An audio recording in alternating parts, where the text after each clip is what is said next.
clever cakes and other stories. The Devil Dog. "I'm not afraid of the dark," said Desmond to himself. "I'm not afraid of the dark. Anyway, I ought to be used to it by now." He was Farmer Fiddler's boy on the farm up the valley, and quite often he was kept working late. This night it was lambing, standing with the sheep, trying to make sure that every lamb that was in a mother ewe came out alive. He'd gone on working till he was stiff with cold and nearly asleep on his feet. One moment he thought he saw a lamb with a dog's head, and the next he was sure he felt something strange in his hand, opened his fingers, and there, looking at him, was what he thought was a big sheep's eye. Now, it was time for the walk home in the dark. No harm could come to him on the road, surely. There was the old beech tree. That meant he was halfway home. What if it had been a sheep's eye, he thought. What would have I done then? He shivered. What a cold night. What's that noise? There was a hard, brisk rustling in a tree. It was above his head. He looked up. No, it was nothing.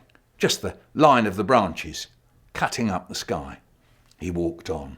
The cold was biting his face. He was coming to the bit of the road he called the tunnel. Prickly hawthorn trees had grown over the road, and any light from the moon or the stars was kept out by the branches. It was just like a tunnel. Desmond listened to the sound of his feet slow down as he stepped into it. Well into the middle, he felt something on his neck. He rushed his hand up to it. "What's that?" As he spoke, there was a rustle in the ditch beside him, and he stopped dead still in the middle of the road. Oh, the thing on his neck was just a wet leaf, so that was that. But what was that rustle? He looked into the deep dark of the ditch. There was more rustling, and then a whimper. It sounded like a dog in pain. Desmond couldn't see, but he called out to it, Here, boy! Here, boy!" And the thing whimpered again. So he took a step nearer. He saw a flash of teeth, and it rustled again. Was it a dog? Or something bigger? It seemed to be caught, helpless. So he stepped up to it. Yes, it was a dog. Thank goodness for that. And it looked like it had broken its leg, poor thing, and had got weak and cold, trying to get home. Mind you, whose dog was it? Desmond reckoned to know every dog round these parts, and this poor little red and white fellow wasn't one he recognised. "Now, lie there a bit more, boy," he said to it, "and I'll fetch you some dock leaves from by the stream." He had it in mind to tie the leaves round the bad leg and see if he could walk the dog home with him. There might be a few pence reward in it for him from the person who had lost it. The stream was just a few steps away, and Desmond was soon down to the water and back with the sopping leaves. When he got back, the sight that hit him shook him through and through. The dog had grown huge in the ditch. It was now as big as a bull, and its great red and white side heaved up and down. The whimpering was now more like a roar. The wet leaves froze in his hands, and his eyes seemed to freeze with them. Then he knew he was trapped. He had been tricked by a devil dog. Oh, yes, he had heard about devil dogs from Farmer Fiddler. Devil dogs, Farmer Fiddler had said, they beg you to help them with their lame leg or their raggedy ear. You turn round and they've changed into a poison fish or blood eagles, and you're a goner, finished, dead as old nails. Desmond clenched his teeth together. "I ain't going to be beaten by no devil dog," he said to himself. and he stepped towards the giant beast. Farmer Fiddler had always said that if you ever meet a devil dog, never say a word. Desmond would do just as Farmer Fiddler said, but he reckoned he could do something else. He had beat this old devil dog with kindness, with his hand shaking and his teeth held tight together. He tied the freezing leaves round the devil dog's leg, and not once did he say a thing. When the leg was all tied up, out of the ditch climbed the creature. It towered over Desmond, and he could feel its warm breath on his face. It gave a husky right at him. If I'm finished, now's the time, Desmond thought. At least no one can say I didn't try and help a poor dumb thing in pain. Then what do you know? The beast turned round and trotted off down the road away from Desmond. Well, what do you know, he said to himself. What do you know? And didn't I see it wag its tail just then? But no one will believe me when I tell that story later. But no matter. It's time I got home, and he took a good, strong step towards home. He hurried through the rest of the tunnel and was soon heading down the part of the road he called the Snake. It curved first one way and then the other. Not long to go now, he thought, and he hurried on round the next bend. But as he turned the corner, he came to a sudden standstill and jammed his leg stiff.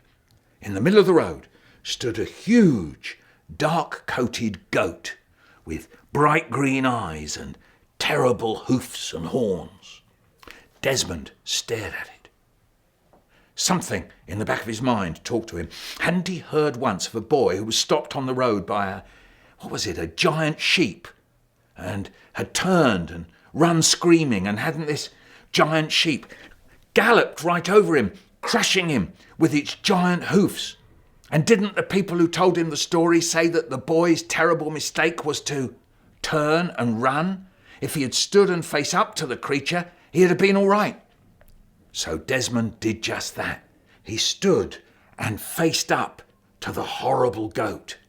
But a moment later, it seemed like this was a frightful mistake, for the great goat took one look at Desmond and started to charge towards him, with its head down, stamping the ground and roaring, looming nearer and nearer, its great gleaming horns.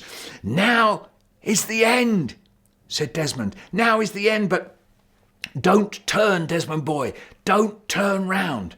And just then, from out of the hedge by the side of the road, leapt a huge red and white dog with a few old leaves tied round its leg. It was the devil dog. It took a great pounce towards the goat and landed on its back. Now the two beasts fought. Sparks flew up from the goat's hoofs on the road, and the dog's teeth flashed. The only light on the whole scene came from the two animals' eyes. They roared "Rawr!" and howled, "Rawr!" the goat lunging at the dog with its horns, and the dog trying to sink its teeth into the goat's neck. Jim! Ah! Desmond knew what to do and what not to do. He took neither one step forwards nor one step backwards, but watched the whole fight with his legs still locked stiff. He could hear every breath and every grunt. It was terrifying, but even when it seemed as if the fight would roll right over him, he didn't move. In the end, the goat was getting the worst of it, and it stepped away from the dog. But before Desmond could flicker an eyelid, there was no goat there. In its place flew an owl. It swooped over the dog, flapped silently past Desmond, and away over the hedges and fields. The devil dog stood panting, its great long tongue lolling out of its mouth like a huge lump of liver. It looked at Desmond, and a frightening growl came out of its throat. Well, It's been a long time coming, thought Desmond, and now this is it. But deep inside that head of his, Farmer Fiddler's voice told him, say nothing. Not a word, not a thank you, not a sorry, not a good evening, not a goodbye. Nothing. He knew that if he did, that huge cave of a mouth would open wide and snap him up as if he were nothing more than a little bird.